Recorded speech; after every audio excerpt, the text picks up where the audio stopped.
बीड जिल्ह्यात भ्रष्टाचार मोठ्या प्रमाणात वाढलेला असल्याचे सातत्याने होणाऱ्या एसीबीच्या कारवाईवरूनच सिद्ध होतंय। बीड शहरातील पालवण चौक परिसरात जालना लाचलुचपत प्रतिबंधक विभागाने सोमवारी म्हणजे काल दिनांक 13 रोजी शासकीय निरीक्षण गृहाचा प्रभारी अधीक्षक कपिल भीमराव कांबळे याला 30,000 रुपयांची लाच घेताना सायंकाळी 7 वाजेच्या सुमारास रंगे हात पकडले।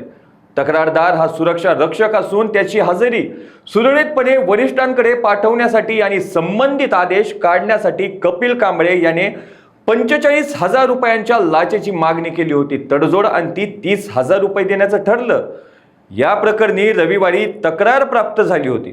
तक्रारीची शहानिशा केल्यानंतर जालना एसीबीच्या पथकाने सोमवारी पालवण चौक परिसरात सापळा रचला। यावेळी लाचेची 30,000 रुपयांची रक्कम स्वीकारताना कांबळे याला रंगे हात पकडून ताब्यात घेण्यात आले।